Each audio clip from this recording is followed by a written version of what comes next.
The following is a presentation of the Belly Up Sports Media Network. This is Haymaker Combat Sports. Here, coming straight from the source.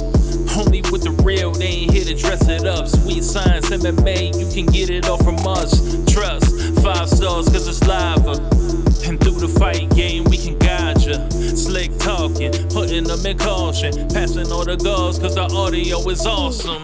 What you waiting for? Spread the word, tell a friend. This the podcast where all of the discussion ends. When they start going strike for strike, this the show that'll tell you what you seen in the fight. And they ain't playing on the mic, this a welcome to the show. Warm it up for the squad, Haymaker of the bros. I'm a bow wow, you can hear it from the pros. It's Haymaker Combat Sports on the road. Welcome to Haymaker Combat Sports, powered by the Belly Up Sports Media Network. I'm your host, EJ Reed, joined by my fellow host, Aaron Admire, Steve Johnson. What's good, fellas? Happy Tuesday, back at it. Yeah, back again after a weekend of fights. We're recording on a Tuesday. This will be out on a Wednesday. Gotta work some stuff out with the live, so we'll probably be back live the top of the year, January. Oh man, the weather's been up and down here. How's the weather looking like in Kansas City? Been up and down, man. Like it was a good weekend. We spent all weekend cleaning up the yard, man. Like leaves dropping everywhere. So we just spent all weekend raking leaves, blowing leaves, running the lawnmower. I put up Christmas lights all around the house and shit. And then we, wore out, watched the fights, took some edibles, chilled out. How'd that go with the edibles? Love it. Edibles are the best. I just took one right before we started. So about the time we're signing off of here, I'll be cruising in the clouds. What's the shops look like in Kansas City? I guess around here they got what's it called? It has like some type of Asian name. Steve might know the one I'm talking about. The one that used to be what did it used to be there? It used to be a Captain D's. Oh yeah. Shangri-La. Yeah, that's the one. Yep. Yeah, we got all kinds of dispensaries, man. Like they're just popping up everywhere. It's cool though, man. It's crazy. Like I feel like our generation gets kind of the best of everything. Like we grew up kind of without the internet, and then we got the internet. We grew up where weed was like completely illegal and you could go to prison for it, but now we got the legal stuff. Gambling was kind of a hush thing. You could only do it in Vegas, and now at the beginning of December, you're going to be able to gamble straight from your phone. We're the best generation ever. I don't know if that's a good thing or maybe a detriment, but I guess time will tell. Maybe we're the guinea pigs. They test it out on us and see if it fucking fails too. I'm definitely all about the cannabis because it's better than popping pain pills, but I don't know how this gambling is going to work out. It might be some degenerates that's losing all their money. So we'll see. I don't know about your thoughts on that, am I, Steve? Oh yeah, I can definitely agree. We're getting the best of both worlds to where things that weren't so accepted, 20, 25 years ago is starting to now be the normal. So we living in crazy times, definitely. Yeah, I still want to see. I think it was on one of the Carl's pages that I posted about it. I want to see what the people's debt looks like ever since online gambling became a thing, to see what the correlation is with it. Like if they can really relate people's debt to online gambling and see what kind of impact it's had. Because I have to assume that there's been a lot. Because on Reddit, there's a financial subreddit on there, and there's a lot of guys on there that talk about how much they've went in debt gambling. And some of it, I'm like, geez, dude. There's dudes that talk about they blew their whole 401k gambling and chasing it. I'm talking hundreds of thousands of dollars. There's guys that have blew their $1 million nest egg, insane.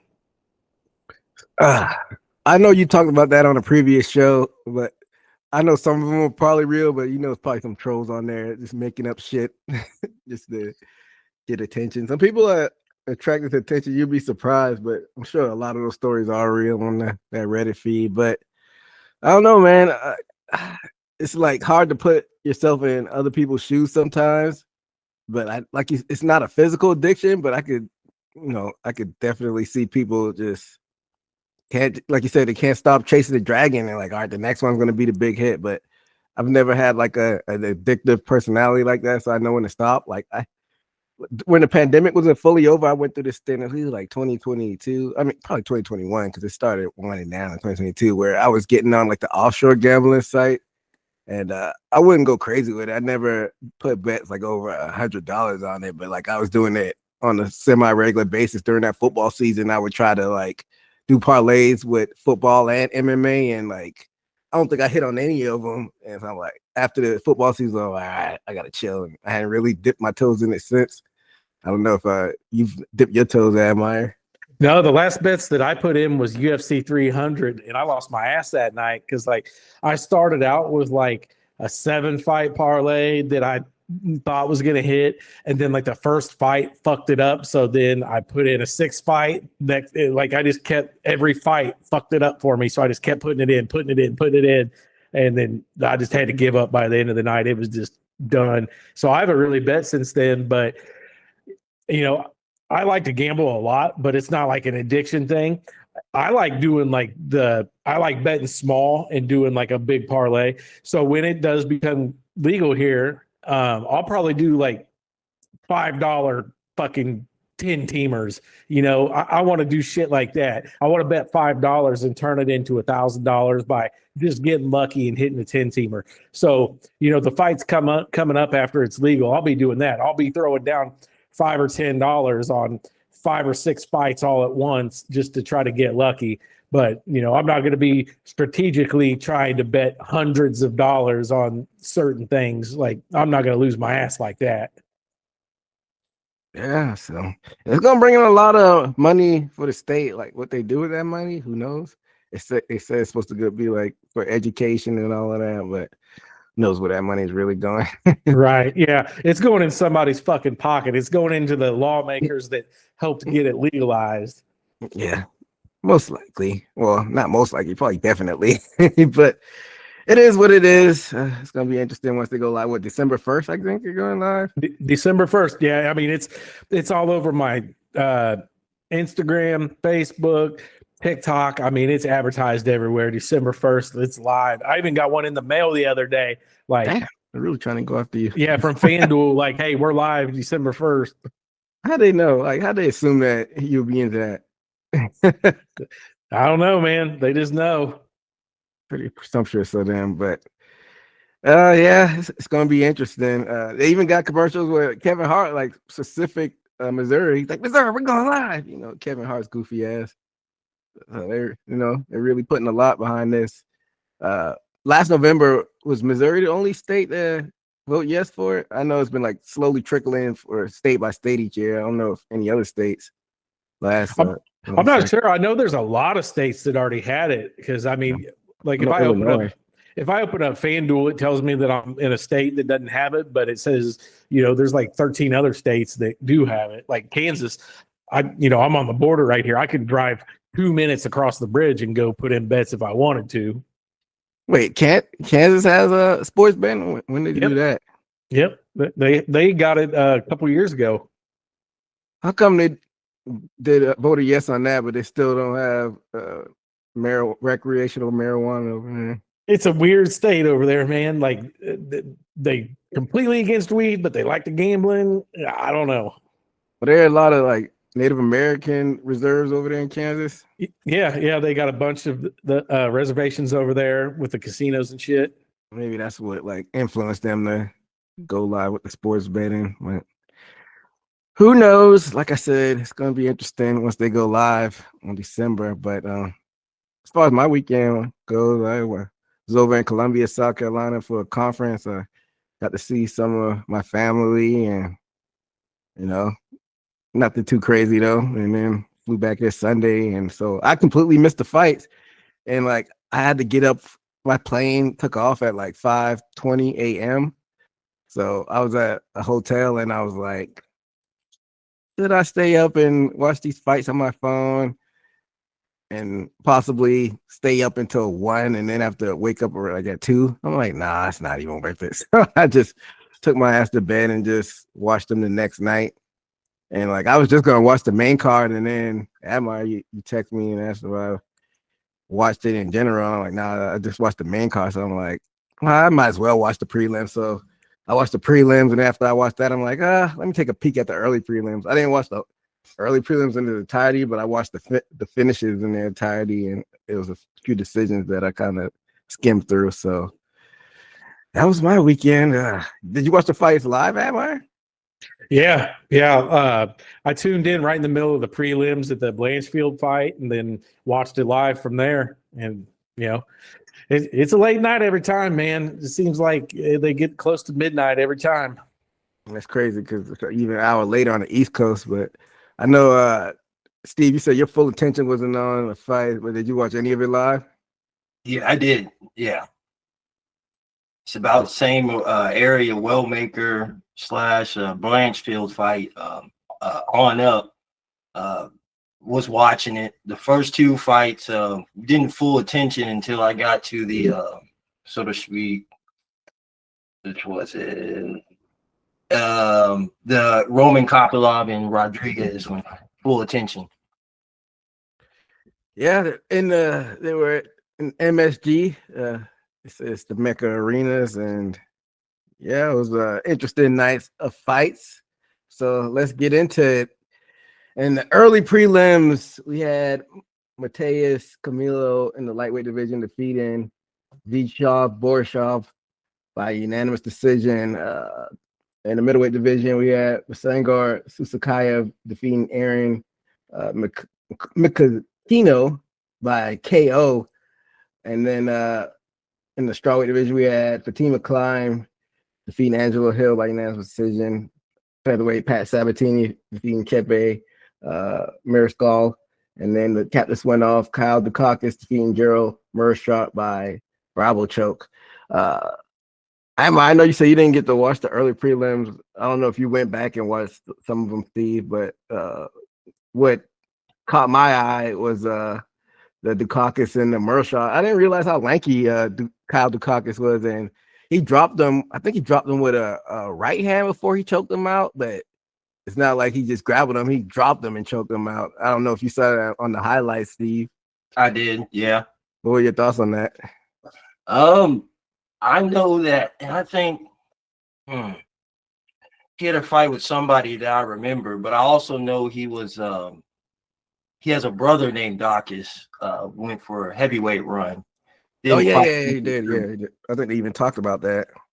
But I think Kyle Dawkins is a little bit more promising than his brother, if I'm not mistaken. So I can see this was a good win for him to get, some notoriety.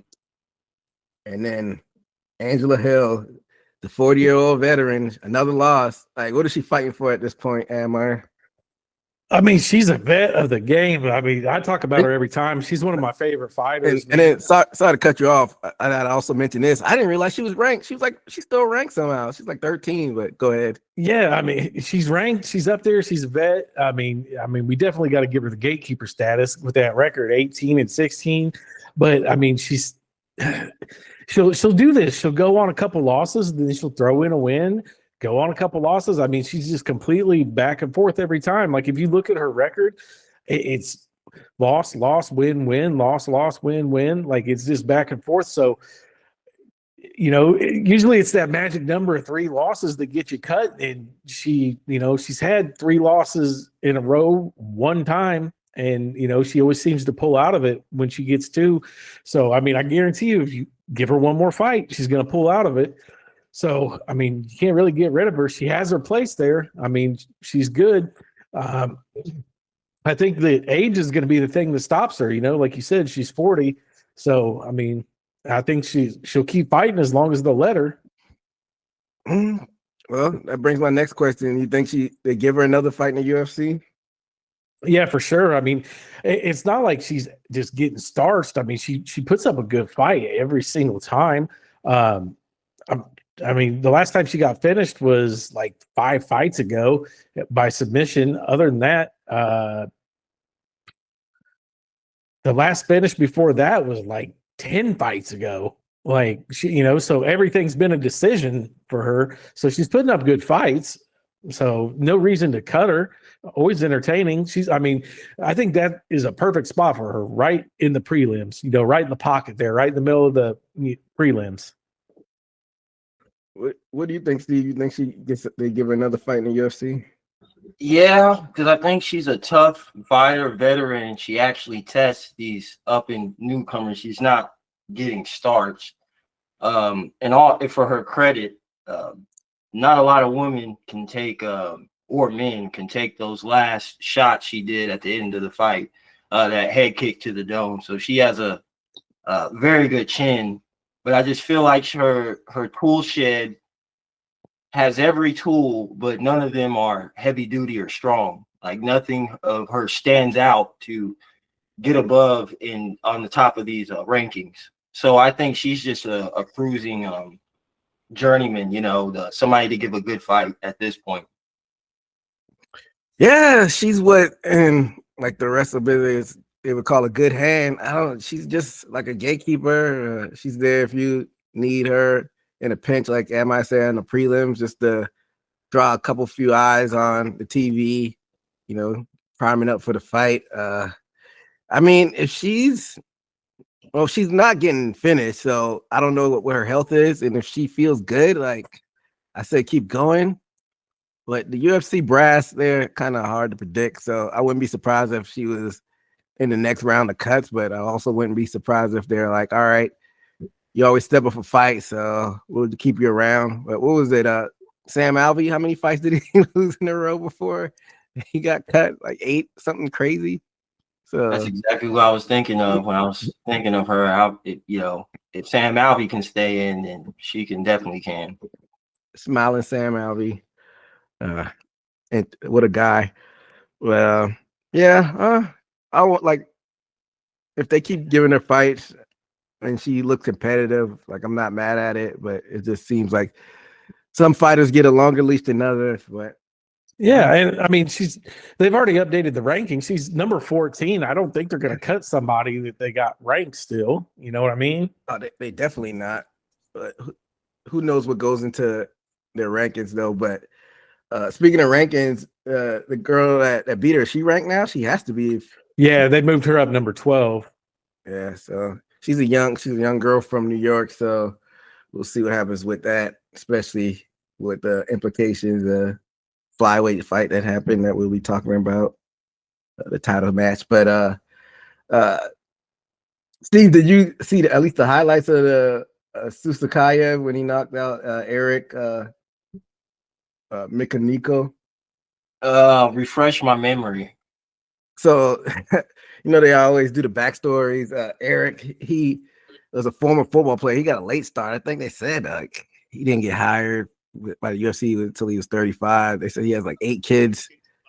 So I'm like, all right. So he's got something to fight for, but he just ran up into a younger, hungrier cat. And when he got hit, he kind of like, he didn't go down right away. He kind of like stumbled and then kind of like did a face plant. And then he's like holding his face, like he was like a cold knockout. So looked like he was like more exhausted than anything.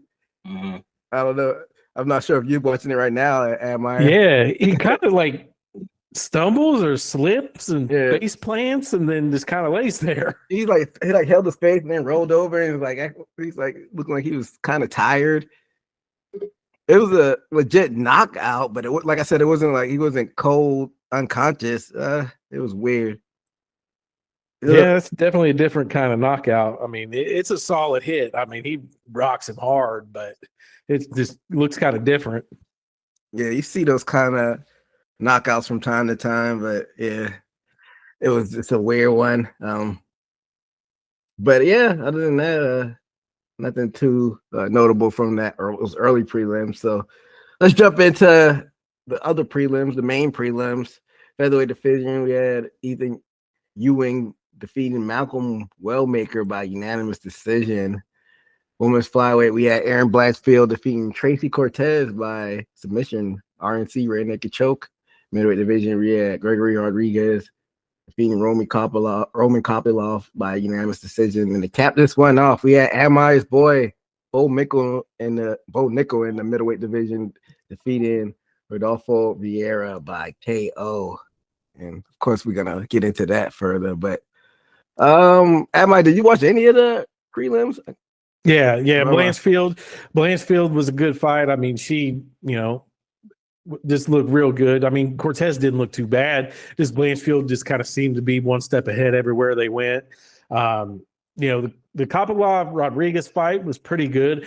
Rodriguez was just one step ahead everywhere they went. Kopylov just never, I don't know, he never stepped on the gas. I expected him to speed up or go for something, but he just never had this sense of urgency and could just never, turn it up, And then of course Bo Nickel on the pre-show, I pulled some trickery. I said Bo Nickel was going to lose because every time I hype up somebody, one of these up and comers, they lose. So I said Bo Nickel was going to lose as reverse psychology, so he would win, and he did. Well, hold your thought on that because we're gonna get into that in a little bit. But Steve, I know you say you saw the Ethan Ewing versus the Malcolm Wellmaker. Wellmaker came in with a lot of hype. He usually fights at 135, has a lot of knockouts, and he kind of was just getting beat to the punch. He looked kind of green as far as the grappling goes. What do you think went wrong for him? I think his money shot as far as his best punch, didn't get through or affect his opponent. And his opponent wasn't intimidated and striking right back with him, giving the shots back when he was getting hit and sticking right with him. And I don't think a Wellmaker has fought anybody at that pace professionally yet in a ranked fight. Ethan was pushing it to him, and I think maybe that's the first time he's been actually tested his skills. And as we see, Ewing came out with the win with that. So I'm guessing Wellmaker, they'll probably take a slight step back with Wellmaker on his ascension. What kind of fight do you think they'll throw at him next to kind of reset? Well, I think he was promised to do big things. I think, if I'm not mistaken, was he undefeated? And I don't know if he was undefeated. Was he, Admire? I think he was undefeated. Yeah, until this fight.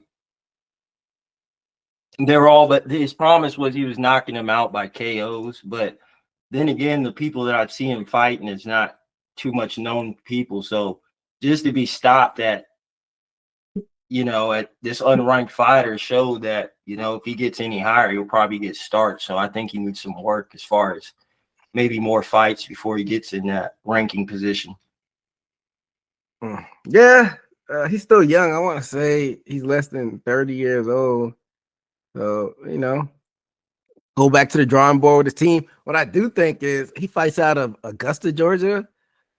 Not to say that you can't have success at a smaller gym, but, a lot of times to reach the pinnacle of your power, so to speak, you need to go to a bigger gym. So maybe that's one thing he needs to do as well. Augusta. So it'd be nothing for him to move down to Florida. ATT.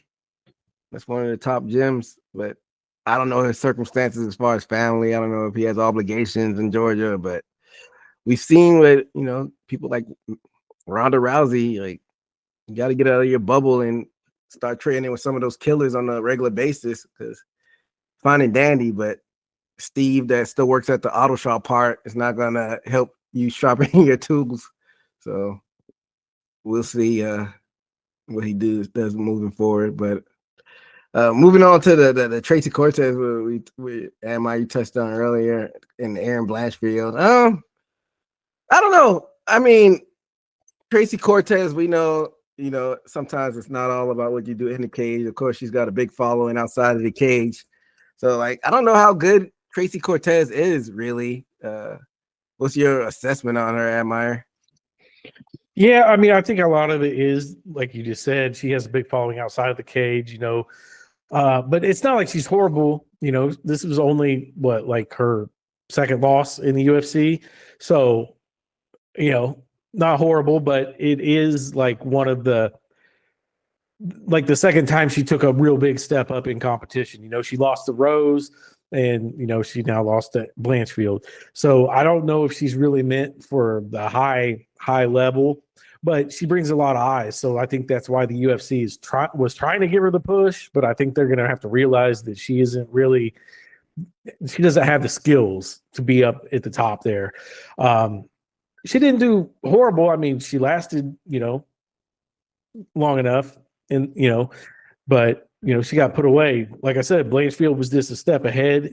Cortez wasn't ever gonna, land the big shot or get her in any compromising positions. So I mean, Blanchfield just had it all the way. I mean, just watching the fight, there was never any moment in that fight that I was like, oh, Blanchfield better watch out.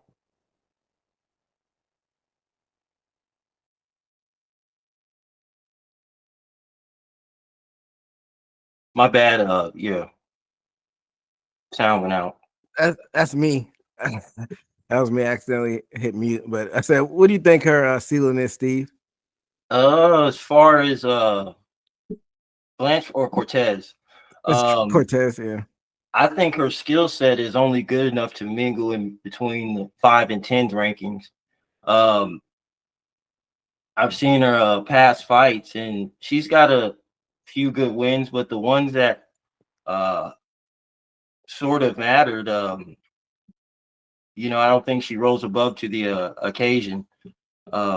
She's a good fighter, but as Branchfield, I'm looking at hers, and she's fought pretty good people to get where she's at, which lets me say that she's not in Blanchfield's field if she can't even defeat her. I'm just realizing she beat Namanuez, she beat Santos, which gave Valentina a good fight a few years back.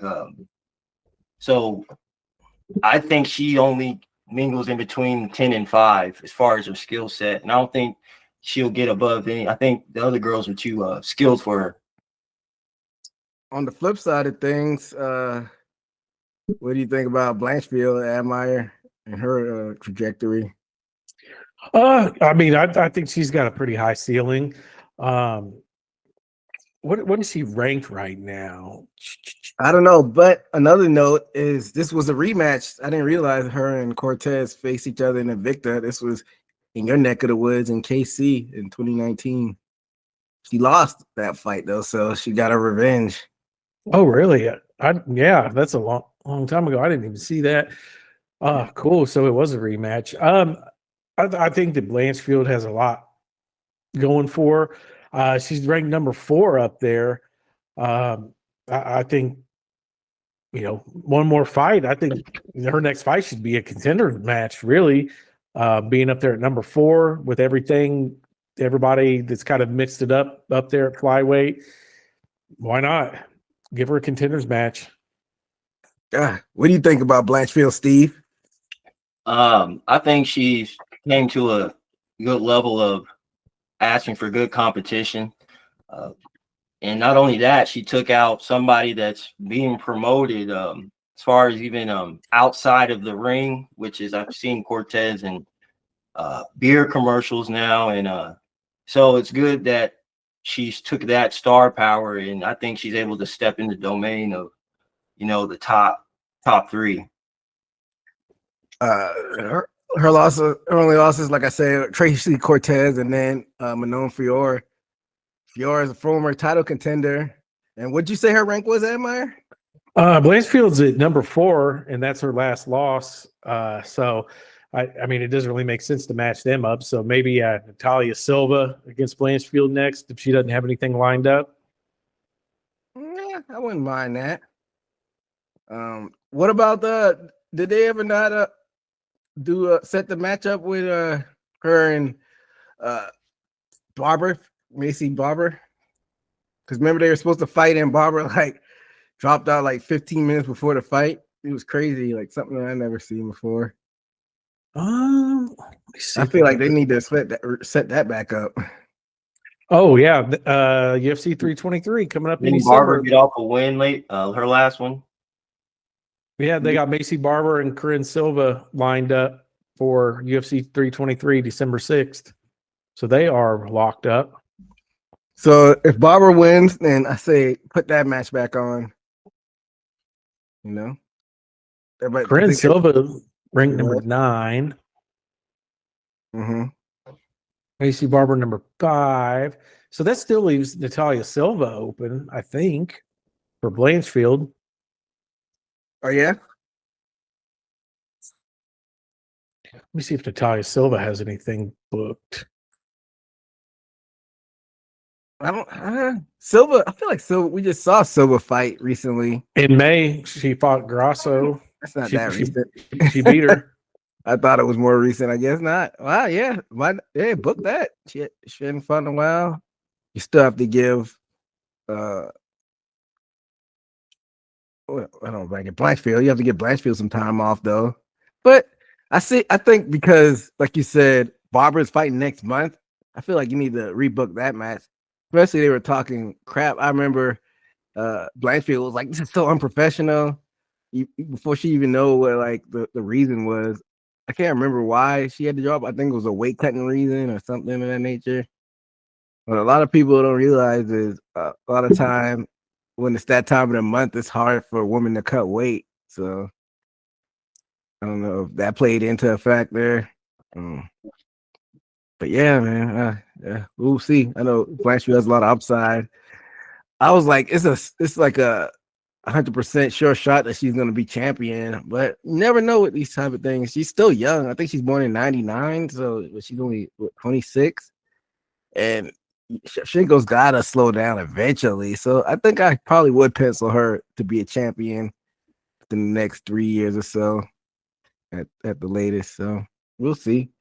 The Gregory Rodriguez, like it was like it was a solid win, nothing too crazy, and Rodriguez is a tough, durable fighter. But we got to talk about the last fight on the prelims in more depth. Admai's guy, Bo Nickel, headshot, head kick, dead. Starts. Good night. That's it.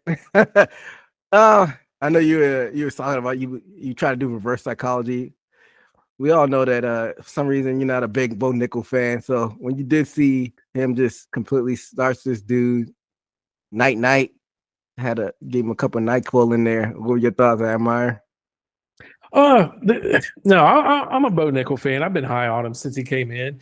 I just knew he needed to slow down after that loss and just kind of regroup. And this was going to be a test to see where he's at. But I don't think this was really a good test to see where he's at. His opponent, Vieira there, he didn't look good at all. I mean, this dude really doesn't look like, even though he's been around a while, he doesn't look like much of a fighter. Like, he didn't throw his hands very well. Looked kind of out of a whole element. Like, he didn't really know what he was doing. And his bread and butter is the ground game.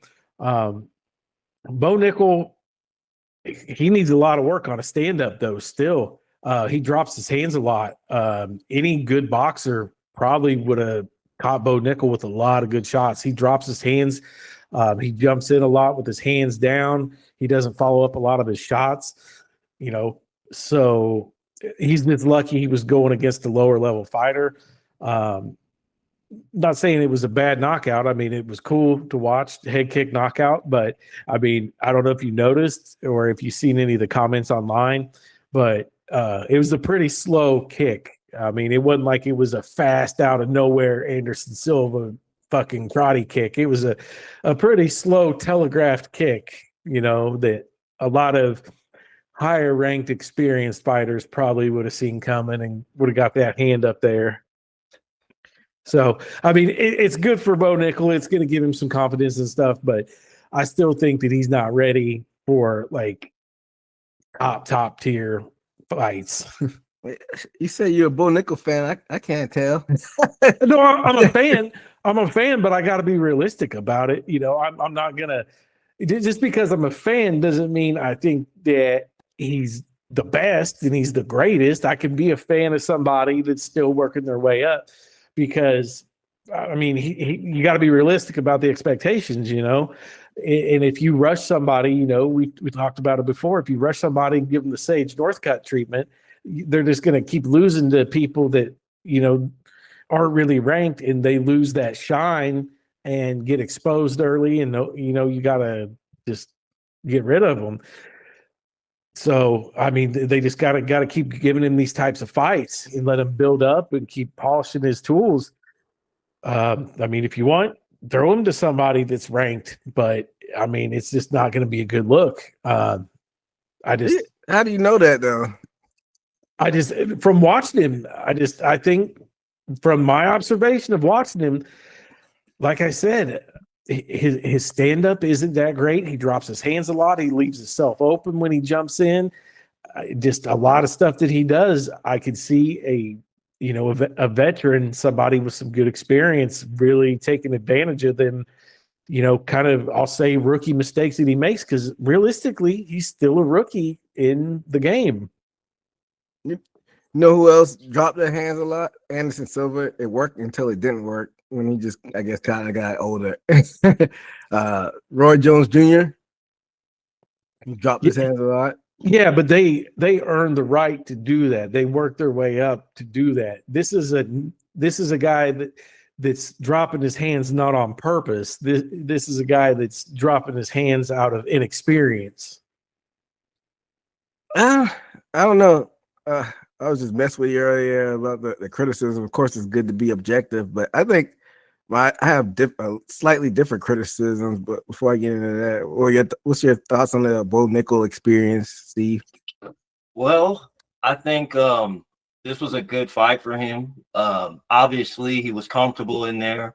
But like I said, I'm a realist. His last fight, he wasn't comfortable, so he sort of need like 2 more tests to see where he's at. I think it was maybe a skill gap who he was fighting. He looked good. He wasn't striking like that against his last opponent. And on top of that, I feel like he was having a good fight to where he can set up things on a lesser skilled opponent, which turned out to be. And he was able to set up that head kick and also get what Admire's saying, because I know what Bo Nickel's 1-2 thing is, that overhand right straight into the single leg takedown. And somebody advanced who watches film can catch on to that. And I know that's his go-to thing to do. And as far as somebody brags on their wrestling, I would figure from what he's bragging, his wrestling would be a lot more dominant and present in a lot of his fights. So I think he has a lot of work to do as far as being up in that upper bracket. So Steve just touched on my criticism, because he's never going to be Anderson Silva or like Alex Pereira with his hands, but I feel like he's decent with his stand up. I got to go back and look and see how much he was dropping his hands, but from what I saw, like, you know, as far as being like a wrestler, like I thought his stand up wasn't too shabby. And then I definitely agree with the competition level. Like Vieira, you know, he's no world beater. So, and then it's always like a balancing act that you have to play as far as like level competition, based on like kind of moving them at a steady pace, and definitely with people that come in with a lot of hype. So, like, how much time do you have with him, Admire? Though he's 29, so it's not like you could just keep taking these baby steps. I don't think you should throw him into the fire, but if he gets like somebody 15 or 14, I wouldn't mind seeing that. Yeah, that's what I was just looking at. And you know what? I found the perfect opponent for him. Let him fight my boy Paulo Costa. That's the test right there. Paulo Costa will stand with him. If Bo Nickel wants to stand, Paulo Costa will stand. If he wants to go to the ground, he'll go to the ground with him. I think that would be the perfect fight. Like, Paulo Costa will just go anywhere he wants to go with it. So what's Costa rank? Paulo Costa's ranked number 13. Yeah, so throw him in here with that, and then we'll see if you can sink or swim. But like I said, my criticism is I don't think he uses his wrestling enough. And we saw what he could do. He, like in the first round, he got him down easily, but Then I don't know if I can't remember how they got back up to the feet, but whether it was the round over or whatnot. But once it got back to the feet, he didn't go back to that. So I don't know why he doesn't tap into the wrestling. Nobody could wrestle with him. He's an All-American at Penn State, one of the top wrestling programs in the country. I know he didn't make it to the Olympic level. We've seen Olympic wrestlers in there, like the Cormier or Triple C, Henry Cejudo. But yeah, like, why not go back to that wrestling? If he, like, when he did wrestle him, like, I think he tried once, he got him down easily. So I don't know why he didn't go back into the wrestling bag. Was he afraid of what was maybe getting caught, Steve? Like, I don't think he didn't tap into that wrestling more. I think possibly that. And also, I think he felt comfortable enough to try out his stand-up, and also his last loss. What you could do is get a good knockout like he did and gain some fans back. Because when he got his KO, I was like, well, that's what I'm talking about. You're going to get your fans back. And I think he achieved that, although the opponent was who it was. We're just going to see if he can do that at a ranked level. So definitely that head kick was knockout for the highlight reel. But after the fight, he was flipping the fans off. Were they booing him? He was like, y'all got to pick whether y'all gonna boo me or cheer me. Like, what was up with him and like the fans there, man? Yeah, I mean, I think that he's going to be one of those guys that there's going to be a divide. People love him or hate him. And that's what it is.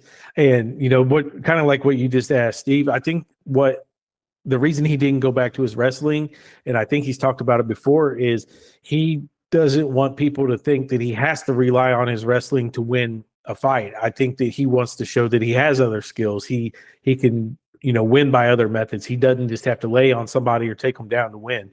So I think that's why. And I think he, that's kind of part of the fan thing is he wants to be an exciting fighter. He doesn't want people to boo him for just using his wrestling or laying on top of somebody. I mean, that seems like foolish pride to me. We've seen people wrestle fuck their way to a championship like a Tim Sylvia. So like, why not go to that if it works? I mean, you could definitely show different tools in your arsenal and mix it up, but why not go to your bread and butter if you can win a championship like that?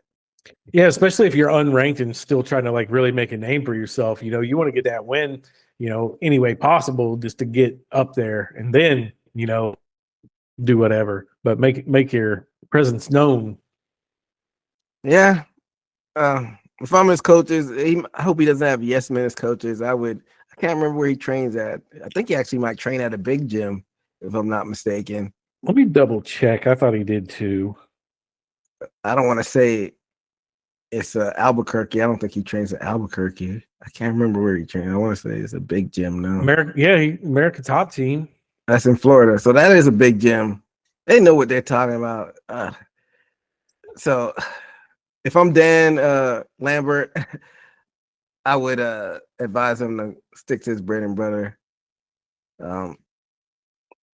Yeah, I mean, I'm with you, Amar. I think they should like toss a Paulo Costa at him next and see what happens.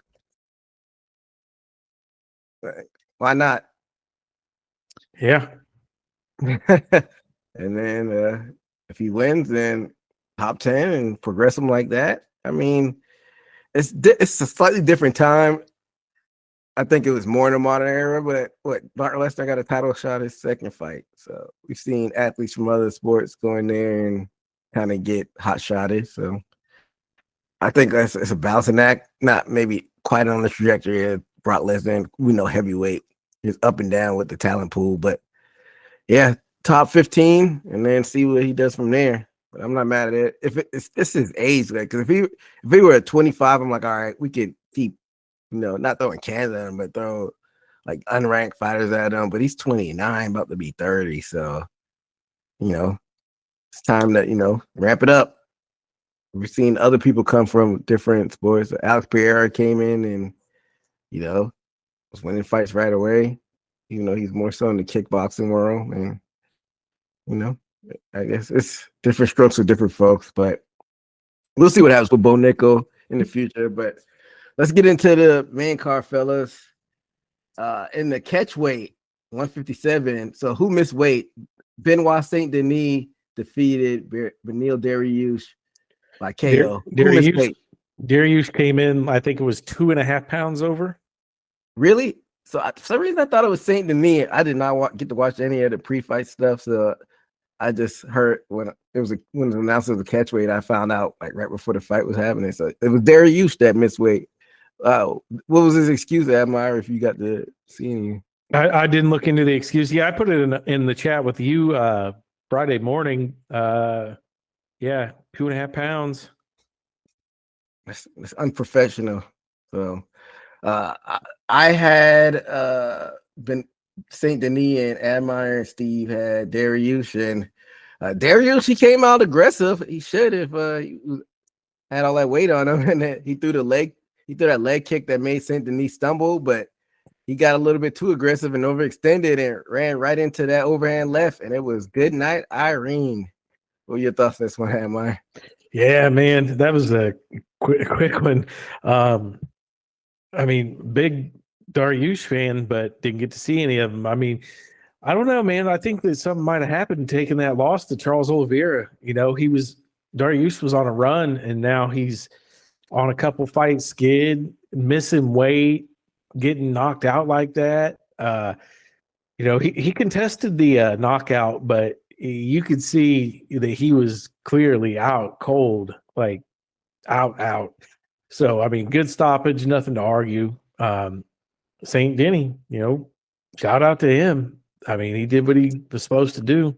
It was cool while it lasted.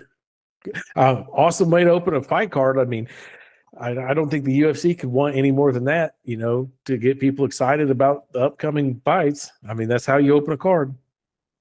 Steve? Yeah. Seems like, I don't know, Dariush maybe go through physical changes at his age. He looked drained on the weigh-ins, and I think that had a lot to factor into his loss. But, you know, Saint Denis was on his rise before the Poirier loss, and I think he lost to Moicano after that. But seems like he's got his head focused, and seems like he's on the path of before he fought Poirier. And forgetting this is a dude on the come up who's hungry, and I think Dariush saw the other end of that. Yeah, that Moicano one was a doctor stoppage, so not all stoppages are created equally. But when we were on the pre-show, I want to say Saint Denis was the favorite, and you two were really high on Dariush for some reason. I'm not. How come y'all are so confident on Dariush? Like for some reason,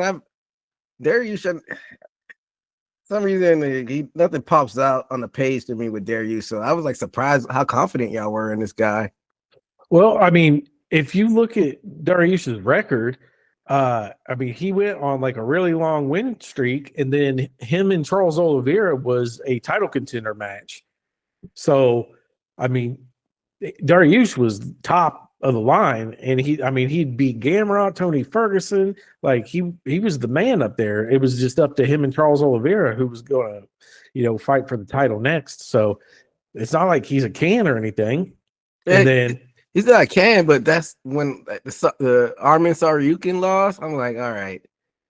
And then like even the fights before that, he was winning. He has some finishes, but like, you know, what have you done for me lately? Like basically the pandemic and going forward. Actually, during the pandemic, the first two like pandemic fights. No, one was slightly before the pandemic. It was literally right before the pandemic, but he had that pandemic fight where he had that spinning back fist over Holtzman. Like who knows what Holtzman is at now? But after that, like he was kind of like a decision machine, and I'm like, for some reason, nothing that really popped on the page lately as far as Dariush, because he's been in the UFC for a while, and he's kind of like a journeyman at this point. I don't know. That's why maybe I wasn't as high on him. Like, how come you were so high on him, Steve? Because he's a veteran, and he's pulled off wins with these upper-comers, and also took an aura from other fighters we respect, like Ferguson. And I think that still rubbed off on me. You know, he won against Gamrot. You know, he's still Gamrot's still up there in the rise, and I just looked at it. He was fought high contenders, Oliveira, Saryukin.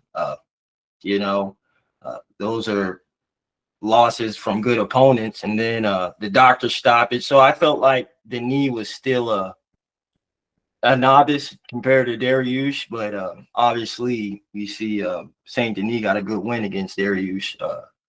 And like I said, Denis was on the rise before his losses, and I think he's recovering from that mentally.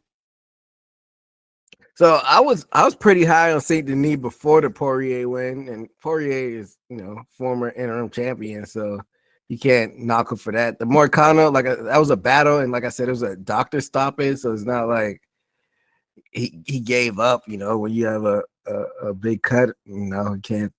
But like as far as the UFC goes, Saint Denis, like the reason I'm so high on him because none of his fights go to decision except his very first UFC fight where he lost. So he's a finisher, so that's why I was high on him until the Poirier win. But like you two said, it looks like he's back on track. 3 finishes in a row. So now what was Dariush ranked Admire going into this? Going into this, That's no way. That's probably hard for you to say that. But what is he ranked now? They'll probably tell you how many spots he dropped if you're on UFC. If the UFC website say how much spots you dropped. I don't have that in front of me right now. Benoit Saint Denis jumped up pretty good, but let's see where Dariush go. Dariush dropped down to number 12. He went from, he dropped 3 spots, so he went from 9 to 12. Benoit Saint Denis jumped up 5 spots to number 8. So, if my math serves me correctly, that means Saint Denis was 13 going into it. Yeah. And Dariush was 9. Yeah. So 9 and 13. That's pretty significant. I want to say Saint Denis got up into like the top 8 before he lost to Poirier. He was on the rise. So yeah, I think he was. He was pretty high, I believe. Now that Saint Denis is back on track, what next for him, man? Why? I think you give him one of them, staple guys that sits around the top up there as kind of a title contender. I don't know who all's booked. I think Paddy Pimblett's booked somewhere. He's trying to get a top fight, wasn't he? Yeah. With the Poirier. He was trying to. I don't know if he did or not. I don't know, but I think you almost have to throw Saint Denis against, like one of the staple guys up there, Oliveira, Saryukin, Gaethje, Holloway. Somebody is, somebody that's also clamoring for a title shot. You got to get Saint Denis up there in the mix. What about what's Gamrot doing right now? I thought Gamrot had a fight coming up. Probably. I can't keep up with people that have fights already slated for. Yeah, I was thinking Gamrot have them coming up. It probably does. Maybe not. Gamrot just fought in October, but I thought there was one that was scheduled. He lost to Oliveira. Nah, I don't think he has anything scheduled. So they'll say me in or Gamrot and see what happens. That's a good litmus test. Now that Saint Denis is what's he ranked again? He's 8 versus 7. Yeah. Perfect. Is Gaethje retired? He's still on the rank. I mean, he's flirting with it. What about Holloway? What's he up to? Number 3. What's he up to? Let's see. Does he have anything booked? I mean, it makes me wonder why a lot of these people are not booked. Holloway's injured. He's down with a hand injury. Damn. Man, even though he's only 33, he's probably got the wear and tear of a 40-year-old. So he's got it's now or never for him as far as like these matches that they put him in. They got to be more strategic. We know Tapiria knocked him out. He beat Poirier. He's had some like weird fights to be ranked so high in the lightweight because he beat Gaethje. We know Gaethje's a legit lightweight. Poirier, even though he's been in a lightweight for a while, for some reason I always think of featherweight Poirier. Like he hasn't been on like the, you know, the grind, that lightweight grind, and he's ranked that high as far as Holloway goes. I admire. Man, Patty Pimblett doesn't have anything booked. I thought that he was like up for I know he didn't have anything booked, but he's still campaigning for the Superior fight. And with these results that we will talk about with the main event, like I don't see why that wouldn't be the fight that they make next. So we'll see. That's crazy that Patty Pimblett is ranked so high. I remember people were shitting on him that he was just a gimmick, and I was one of them. now he's ranked up there. So Patty the Batty. After he beat Chandler, I got to give him respect. I wonder what he's weighing right now. I bet he's like 2 bills right now. Oh yeah, he's probably that guy likes to eat. 215. That guy likes to eat when he's not in training. But let's move on, fellas. Welterweight division. We had Carlos Prates defeating Leon Edwards by KO. All three of us had not Leon, my bad. All three of us had Prates in this one. And round one, it started off as a chess match. Both guys were feeling each other out. Prates defending that takedown, and I'm like, when did Edwards become a wrestler? Edwards was going for these takedowns. That resulted in a clinch, and Edwards was just basically humping him on the cage, and the ref came in and was like, all right, you gotta break this shit up, fellas. And then Edwards finally got the takedown and got the hooks in and was trying to turn into a jiu-jitsu master, but Prates stood back up and defended it well, but Edwards made it ugly and attempted that rear naked choke, and I thought Edwards won that first round. And then round two, Prates finally started finding the range. He was throwing those hard leg kicks and those jabs, and then bang, straight left. One more punch on the ground, and it was all she wrote. What were your thoughts on this one, Admire? Yeah. And the most surprising thing about this fight, after you just said all that, as much as they tied up and all the strikes that they threw, the total strikes on this is what's the most surprising. Leon Edwards only landed 25 strikes. Prates only landed 24 strikes. That's the strike count for this. Like, it seemed like they landed so much more than that, especially for how much they were tied up against the fence, on the ground. They were a little bit everywhere. So it's just surprising that, they each landed about 25 shots. Other than that, they both had their moments in the fight. They both looked good. Leon Edwards kind of changing up his game a little bit. Prates, he's just all over. The knockout was awesome. I mean, kind of up there with, knockout of the year, just because he knocked him off his feet, man. Like, it just was cool to see. And then I don't know if you guys know this, but did you know that Prates fucking smokes cigarettes? Yeah, that was like a big thing after his last fight about him smoking cigarettes like during camp. And they said he does it for like weight management, but I don't know, man. That's ridiculous. They said he was burning cigarettes before he walked out to the fight. Like, smokes right before the fight. Like, what? And then I can't remember which other fighter it was giving an interview or talking about him and said, if this dude wants to fucking have a long career, he needs to quit drinking and smoking, because I guess he drinks a lot too. Like, my mind just instantly goes to like the Muay Thai fighters, because you always see them like burning cigarettes before they get in the ring over in the underground Muay Thai fights. Like, I don't know, he's just an animal, dude. I couldn't imagine like burning cigarettes and then having to fight a whole, couple rounds with Leon Edwards. That's like a dangerous game. Yeah, they were talking about that after during and after the Jeff Neal fight. I mean, I have no clue. I thought when I first heard it, how many months ago that was, I'm like, this is insane. But I guess some people are built different. I don't know your thoughts on that, RC. Yeah, it was a good knockout for Protez. It reminded me of the fight Ala Hassan versus I forgot his name. Light skinned cat. But anyway, who's fighting? Who's Ala fighting? Hassan against another dude. Damn, I forget what I always say his name. When was this? Or something. A few years back, but bringing up that fight is he had a straight right down the pipe and lifted him off his feet, and that reminded me of that fight. Devastating knockout, and like everybody was saying, you really never seen Leon Edwards in that position, but I think that shows the prowess of Protez in his stand-up skill.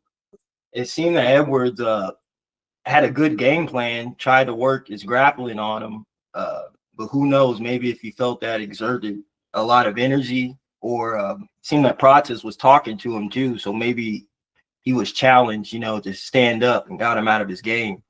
But like I said, Protez, he's promised for big things. It looks like he can get up and protect himself in defense from grappling situations. And as a striker, that's what you need. So he might create some problems for people, in the upper ranks now. He beat Leon Edwards. Yeah, Steve, you think the cigarette smoke may put a damper on his career or affect his career? Most definitely. I would say. But I think he stays active enough to where if he didn't smoke, he would have a amazing cardio.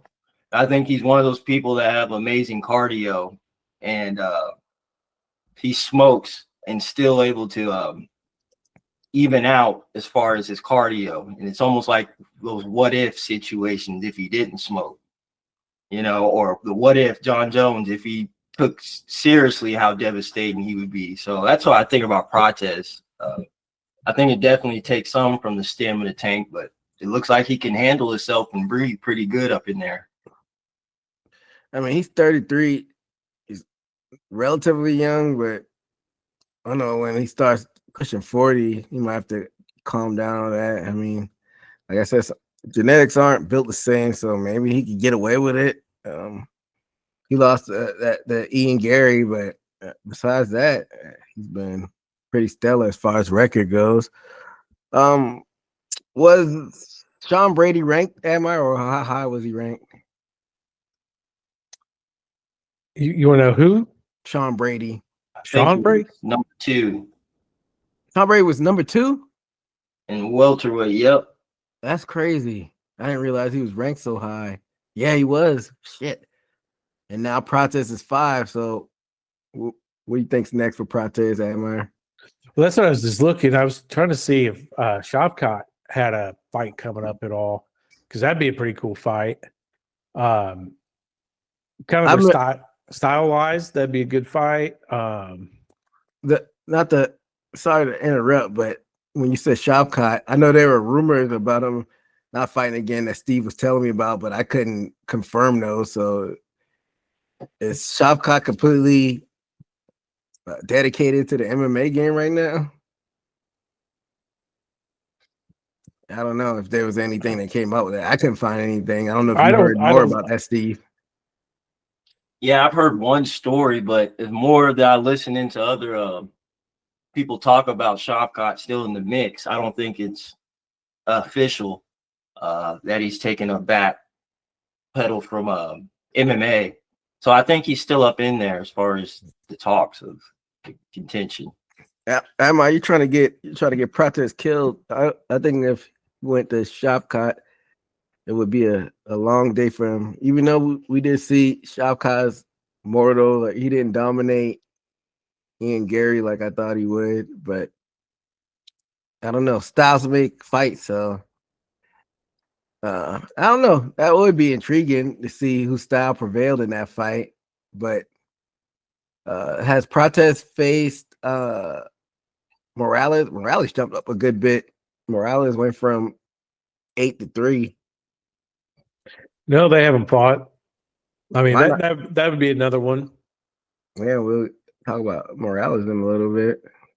What's Bilal up to, and what's Bilal has a fight coming up actually this weekend against Ian Gary. what is that? Is that like a main event on a fight night? Yeah. Man, what the fuck have I been at? I didn't even. First of all, I didn't know a fight night was coming up. It's Sarukian and Hooker, and this is in Qatar. Huh. I didn't even know they were going back over there. Man, what the hell is going on? I'm curious to see how this works out with the new Paramount deal as far as these fights. Sometimes it's random. Like it'll be like back-to-back weeks where they'll like travel and go to some pretty notable venues, and you're out there in the Middle East. But I'm looking at that Volkan and Alonzo Menifield's third fight. Jack Romero said that was pretty. So I mean, as far as fight nights, that's not a bad card. But I digress. Bilal, what about Usman? What's Usman up to? Usman came out today and he's making noise trying to get a title fight. That ain't happening. As far as protest goes, Steve, what matchup do you think would be good to see him in? I can see that Morales fight. I don't know if you want to mix up two prospects coming up so fast, but that one, or maybe Protest have to see and wait what's going on with Ian Gary, because he defeated him, and maybe see who's the winner out of that, because I know there's probably going to have to be a rematch. Whatever even Gary does with his future bout. But yeah, I can say, good Shavkat, but I think he's definitely earned a top 5 fight. Yeah, I'm curious to see where he could take this as far as matchups, and maybe he could push towards a title shot. He's definitely an interesting character, but staying on the welterweight tip, we were just talking about him. Michael Morales defeated Sean Brady by PKO. And after 2 minutes of measuring, Morales came out with that little weird stance. Did you notice that stance he came out in there, Meyer? Yeah. It was weird. I never seen anything like that.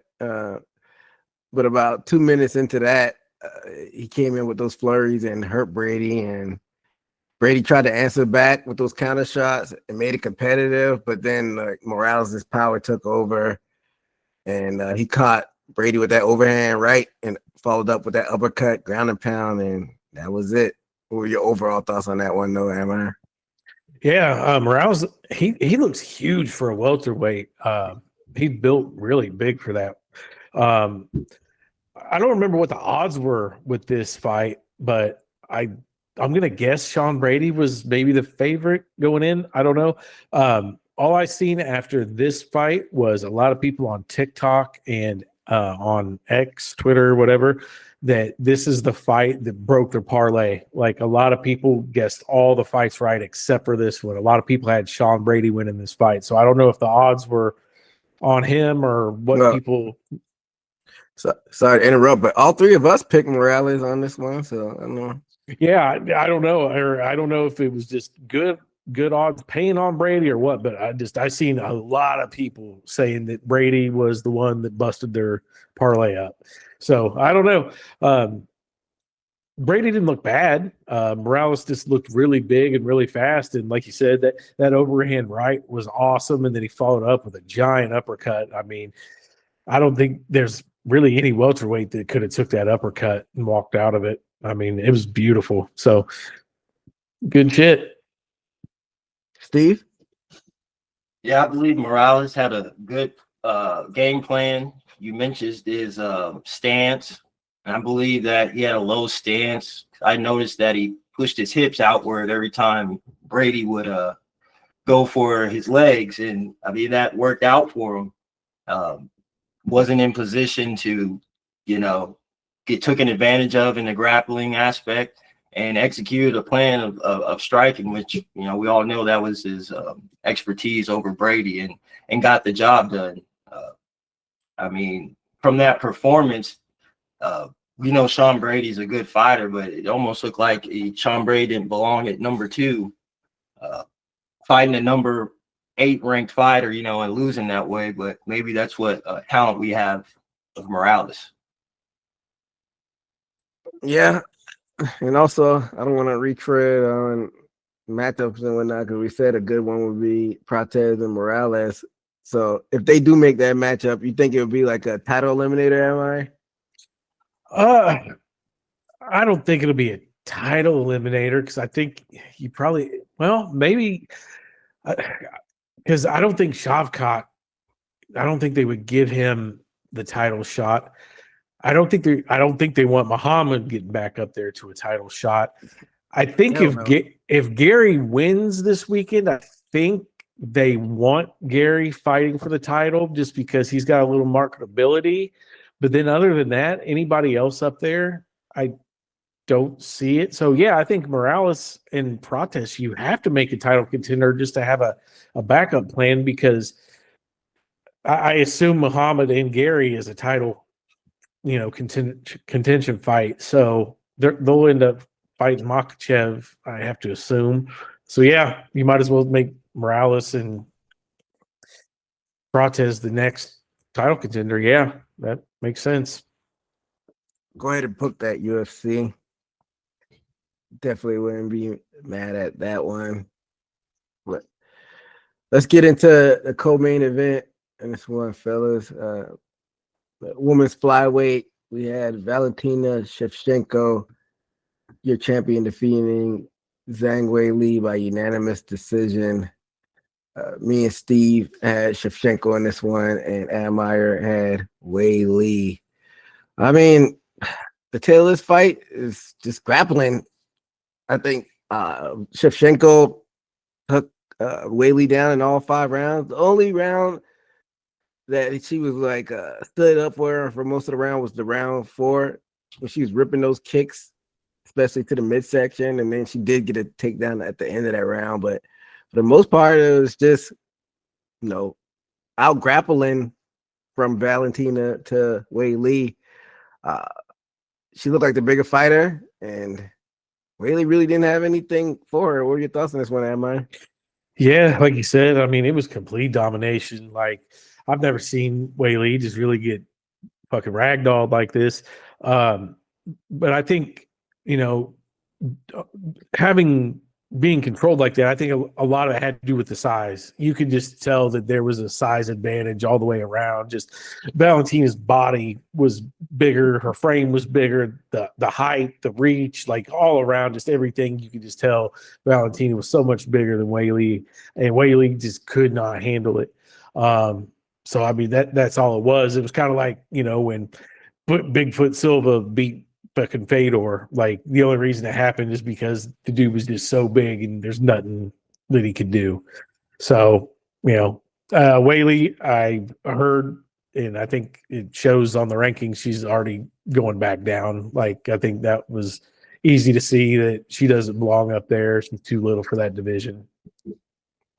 Steve? Yeah, it was a good win for Shevchenko. I mean, I have to totally agree. It was size. And Weili isn't, as far as a weak person, as far as in strawweight, she's pretty dominant, can pretty much do what she wants. And she went Valentina, and I think that just shows how strong she is. She didn't back up. She was very reactive as far as to Weili strikes, and couldn't get ahead of striking, nor grappling. She was just ahead of the game and just a bigger opponent. And I don't think Weili could do anything about it. Yeah, we've talked about people coming up in weights in a lot of the previous shows, and Weili tried to test herself and go for greatness and came up short. The easy answer is for her just to go back down to strawweight and try to get that title, but I don't know if it's that simple. I'm guessing, is that the most likely route for her, Admire? I think so. I think that's going to be the most likely. Yeah. So with that being said, if she does do that, I guess you're going ahead and assuming that it's going to be a short title reign for Mackenzie Dern. I would say yes, just because I think I said it when Mackenzie Dern won. I was like, the only reason she's there is kind of a default thing, just because Wei Lee ain't there. But she's right now. She's ranked in both weight classes, which is stupid to me, really. Especially when you don't know. I don't think she should. I don't think you should be ranked. Oh, my bad. I misspoke on that. That was the pound for pound ranking that I'm looking at. She's not ranked in flyweight, as she shouldn't be. I don't think you should be ranked in a division until you get a win there.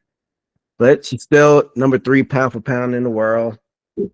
I don't know, because she went up for a reason. You think maybe she can't do the weight cut anymore, Admire? I don't know. I don't know if it was because of the weight cut, or was it because everybody's trying to be that, oh, I was a 2 division champ thing, you know?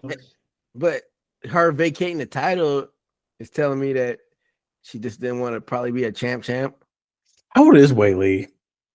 She's like 36, I want to say. Maybe she's like a year younger than me.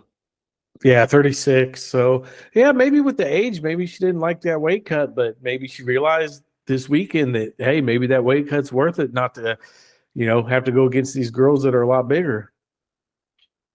I don't know. Steve, you think it's a guarantee that she go back down to strawweight?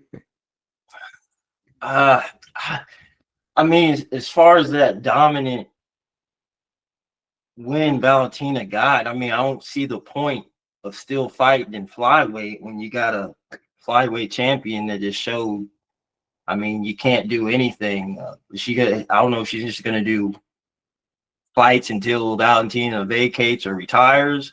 I think the only thing that makes sense is strawweight, and I would say the only thing that would stop her is what you said, is her if weight cut issues. But I mean, she's stuck in a hard place if that's the case. Can't cut weight because of her as far as health issues, and you got a reigning champ that just beat you. I mean, where are you going to go? So another example though, Rose Namajunas, when she lost that flyweight, people assumed that she would automatically go back to strawweight, but she just stayed up there at flyweight. You don't think Wei Lee might do the same thing, am I? I think Wei Lee even said it after on the post fight. I think, or I read it somewhere.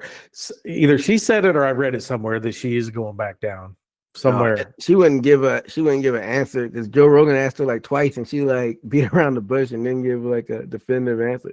Maybe she said it after. Maybe she said it backstage. I read it. I read it somewhere or something then, because I seen it pretty much confirmed somewhere, and I think her being on the strawweight rankings again kind of adds some credence to that. I don't want to completely count Mackenzie Dern out like it's a foregone conclusion that Wei Lee's just going to go back down and beat her. Like we just said, Wei Lee is 36, so I don't know. Styles make fights, so maybe Mackenzie Dern will actually try to utilize those grappling skills if they do make that fight. But I don't know. Wei Lee got to go back to the drawing board and talk to her team and see what she wants to do. I know she trains over here now, so we'll see. But on the other side of things with Shevchenko, like, I don't know, man. Like, she's just a dominant champion, and sometimes it's a gift and a curse. Like, what happens with her next, Admire? Really, just sit and wait till the UFC tells you. I mean, that's about it.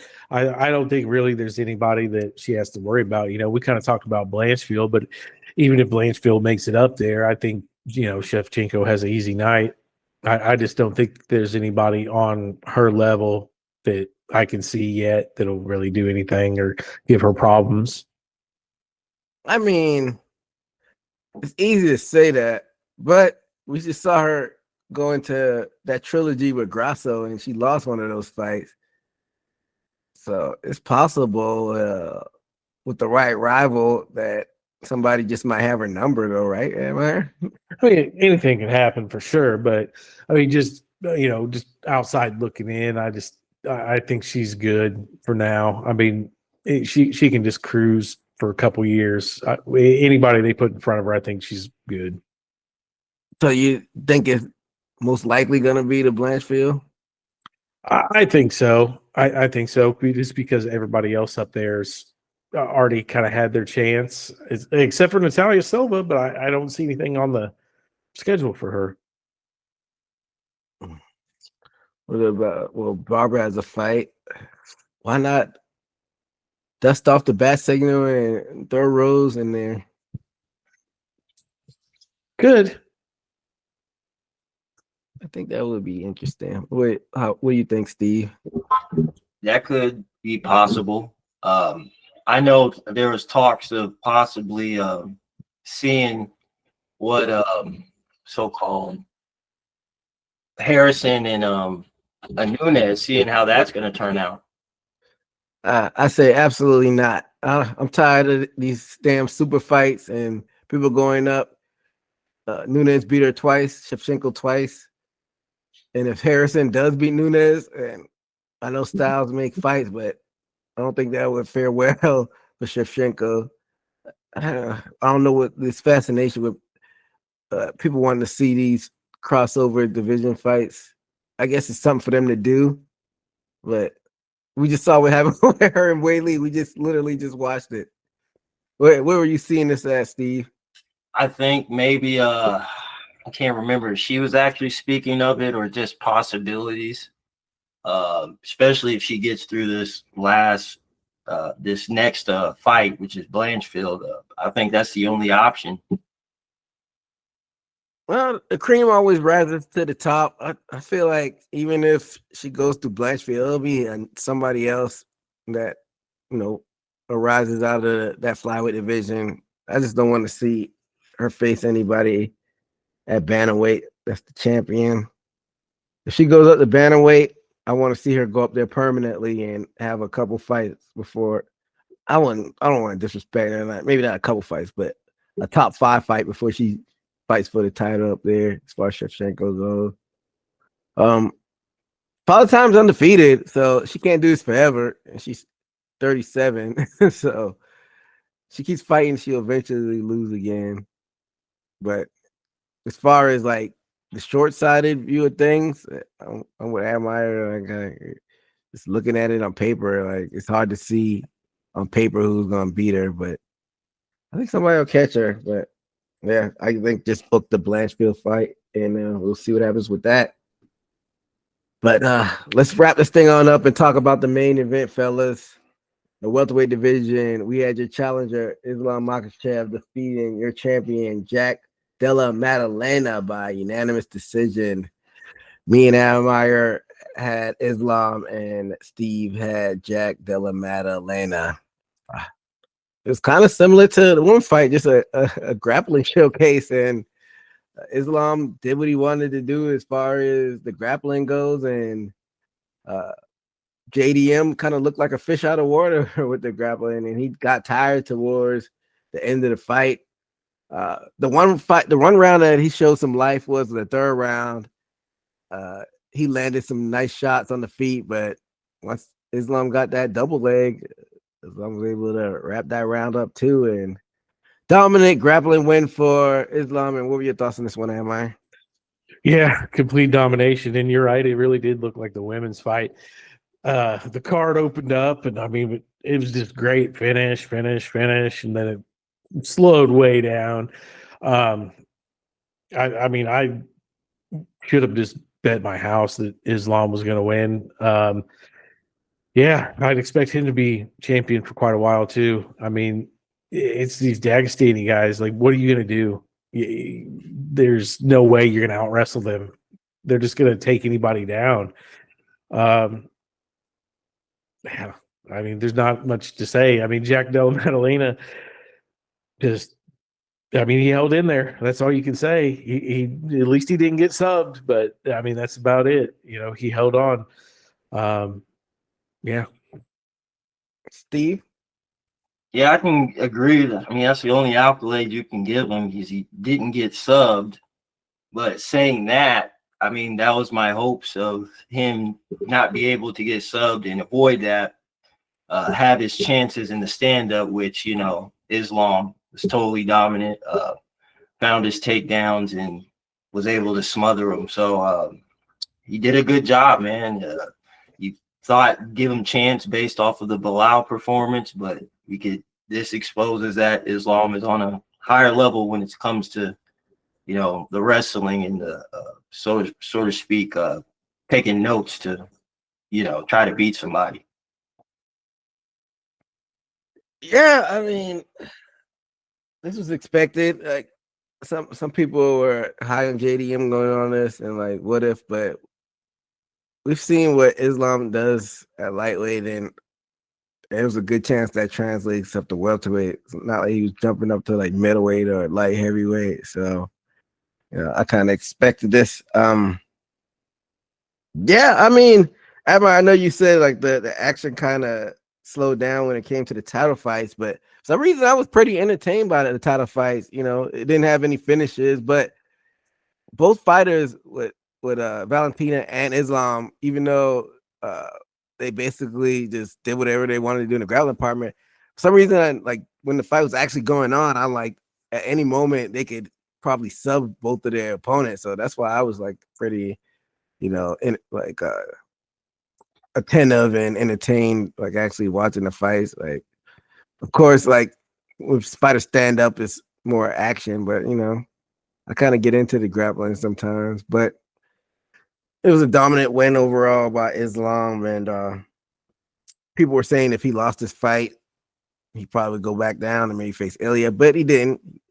He won the fight. So what's next for him, Admire? Next for him, I guess kind of sit and wait and see what happens. I mean, you know, Muhammad and Ian Gary have that fight coming up this weekend. We just talked about Morales and Prates.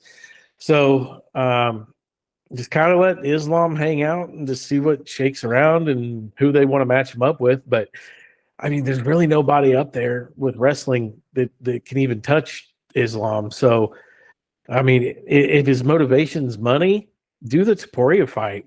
You know, do a catch weight with Taporia. Do a BMF fight with Taporia. Waste some time and make some money if that's what you want to do. But there's really nobody at welterweight that I don't think there's anybody going to give him any problems. I don't think he's big enough to go up to middleweight and do anything. I mean, so it's kind of balls in his court. Do whatever he wants.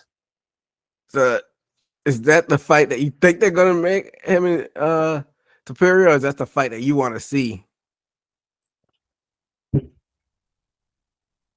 Honestly, I think that's the fight that they'll make because no matter who wins this weekend between Bilal Muhammad and Ian Gary, the UFC does. How are you going to market Islam against Bilal Muhammad? How are you going to market Islam against, you know, Ian Gary? Because we know how that plays out. You can't market that very well, but you can market the shit out of Islam versus Taporia. And remember, we're at that point that any fights that we book now or match up are going to be on a new network. They want to come out and make a statement on a new network. I don't know. Did I get your thoughts on this fight, Steve? I'm gonna get back to your thought. Am I? Yeah. As far as like, did I have my opinion on this fight? I think I did. It's been a long night. I don't know if you didn't. You'll just rehash it. Fuck it. Yeah. Well, like I said, Islam was dominant. Was able to control everything. I felt like Madalena, as far as had enough skill to defend takedowns and maybe get back up, but I think that was his chances in between the domination, getting back up, reset, and able to get a knockout, and that didn't happen for him. as far as Islam and what he's going to do, I mean, I hope not, and it wouldn't make sense. I hear he's trying to have talks with Kamaru Usman, but I think, as we've seen, I think the welterweight division turned up, especially the higher rankings. You know, the 5 and up.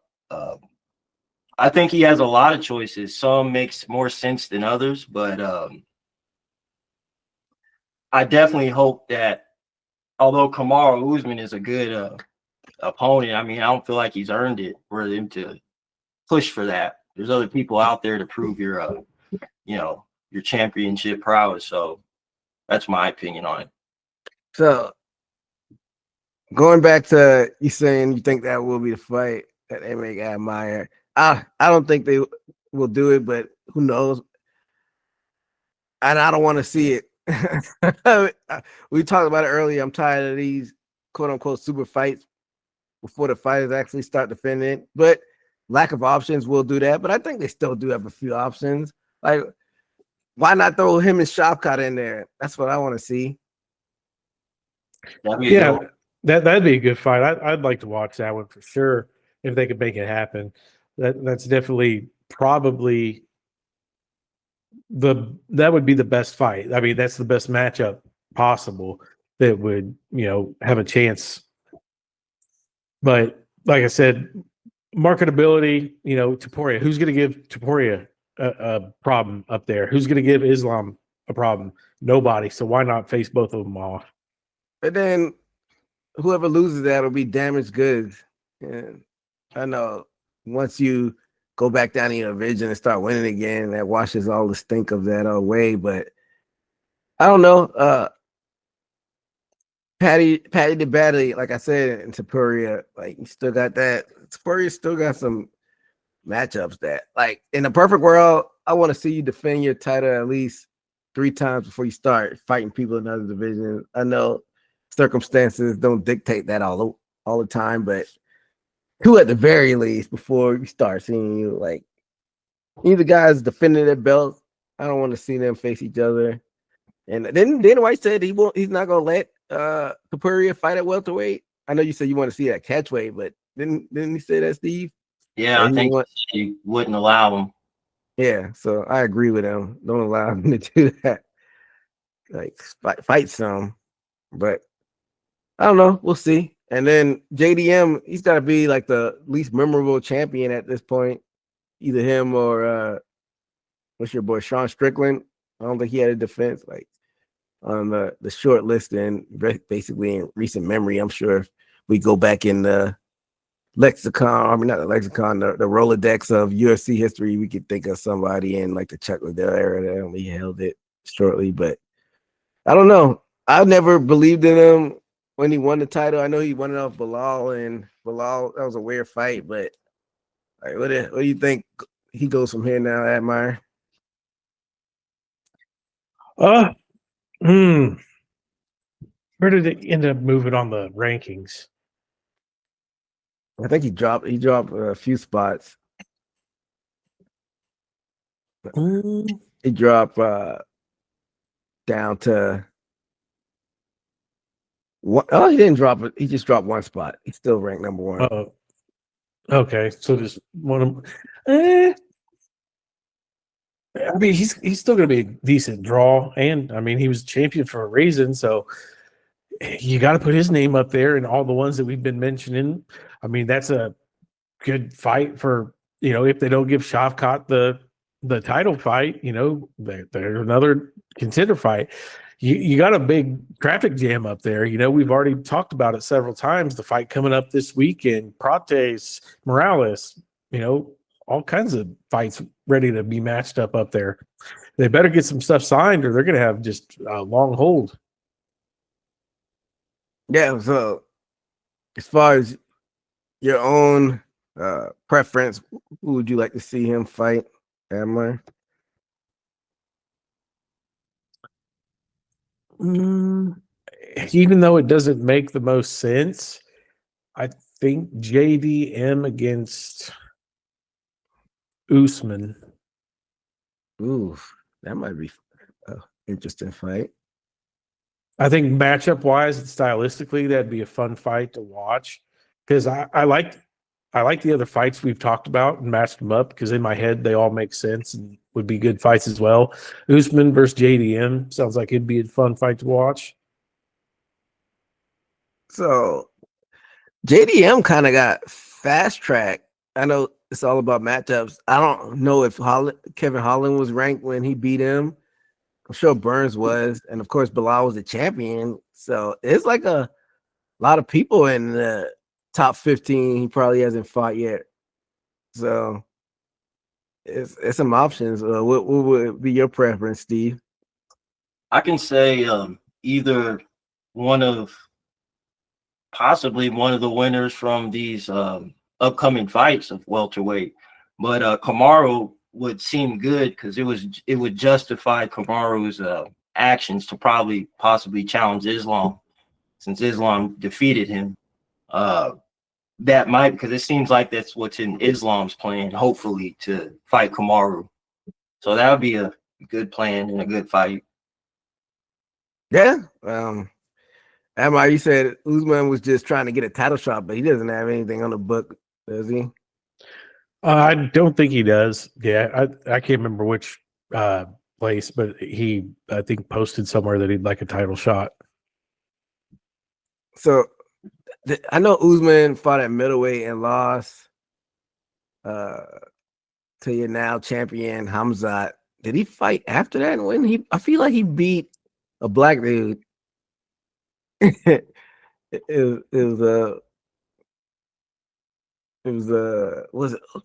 was it who did he beat? Buckley. He beat Buckley. Yeah, he beat Joaquin Buckley.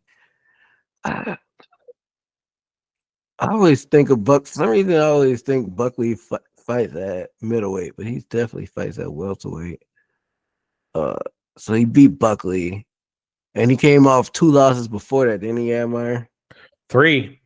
Chimaev, Edwards. Yeah, he should have won that second Edwards fight. I don't know how he got caught with that head kick. I actually thought that third fight was a toss-up too, but that the Hamza was a definitive loss. I wouldn't say because I do think that would be a good matchup with him and JDM, but it definitely would not be a title contender matchup or a title eliminator if JDM won. But I'm thinking like if Usman won that fight, would they maybe consider putting him on the short list for a title fight? I don't know. Probably.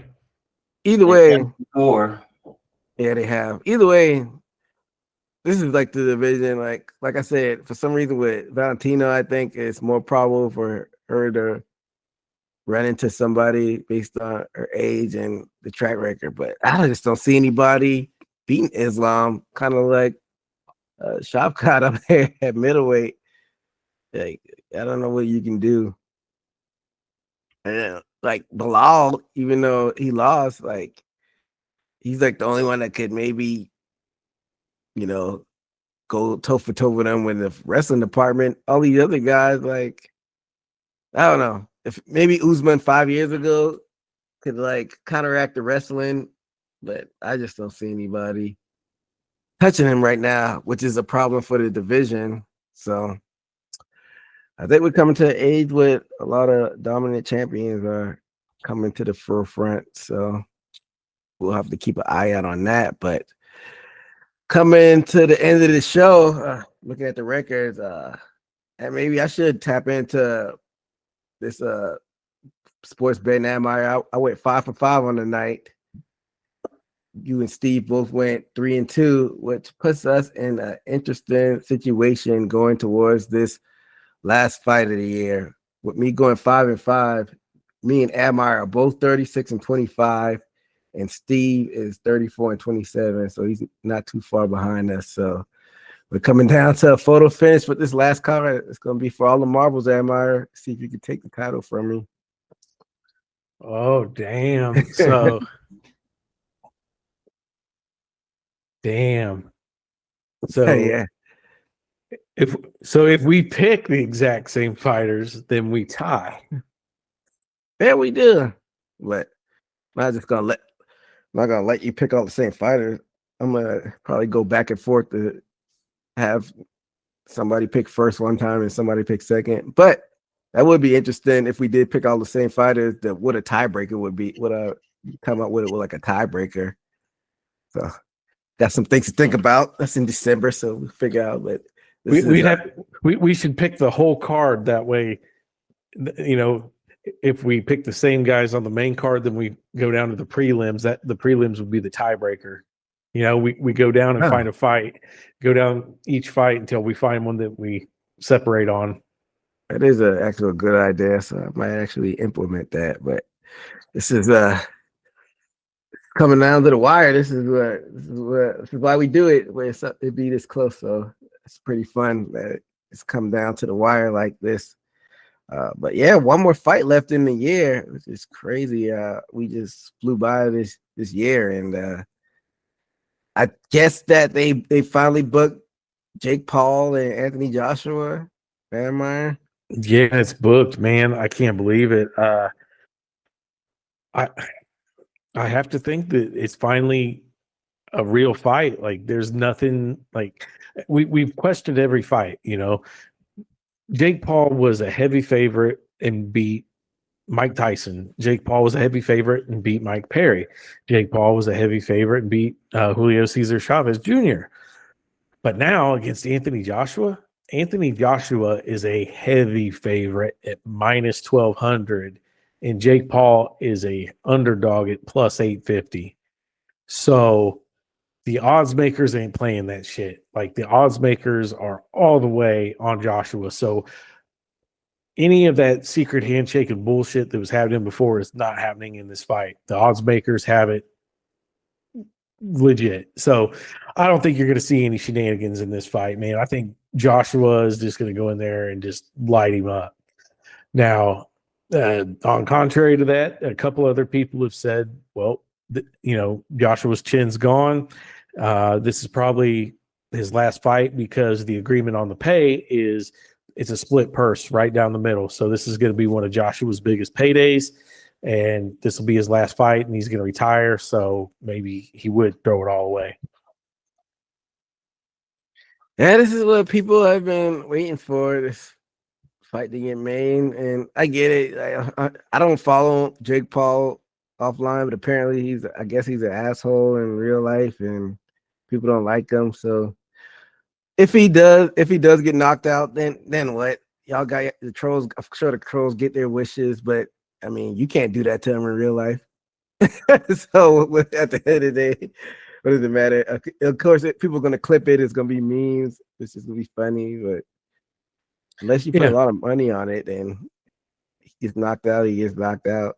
It happens. Yeah, at the end of the day, he's still rich, and and you can't knock him out. So and you ain't gonna knock him out. He's still a better fighter than you, so it doesn't matter. But he's definitely gonna get jokes, so it'll be interesting. But going back to we're going 5 for 5 with the picks. What if I would have put like $30 or $50 on a parlay, on a 5-part parlay? How much would I have won, Amar? It depends if you picked off mostly favorites or underdogs. I think you picked mostly favorites, so it probably would have won like probably 800, 900. Shit, I could use that on a lot of good stuff. I should have put money on it. Well, it is what it is. Maybe once they go live, I'll try until I lose, and then I won't try ever again. Well, I mean, if you sail the seas and that's you're not going to have to buy any pay-per-views now. So instead of paying for the pay-per-view like you always do, you pay for the pay-per-view, spend that money on gambling on the fights. Yeah, let's say that for whoever's listening. I've been paying for the pay-per-views all of these years. We're going to take our pay-per-view money and now we're going to gamble it. Okay, we'll go with that. All right. I know we've been talking and yapping for an hour and a half now, so let's wrap this on up, fellas. One more UFC pay-per-view, and then that's it. So 2 more shows previewing and predicting that, and we gotta throw a boxing show in there. as well. So we'll get that done next month too. But coming to the end of 2025, make sure to follow us on all social media platforms and also subscribe to that YouTube and like and share the video if you haven't already. But that'll do it for us here on Haymaker Combat Sports. Until next time, be safe out there. Later. Hit the takedown, ground and pound, that was from the top. Heel hooking on one platter, leave you in the knot. Pound for pound, been the greatest. Sitting on the top, man, I'm laughing at the fools who think they coming for the spot. You ain't got a shot, it's already mine.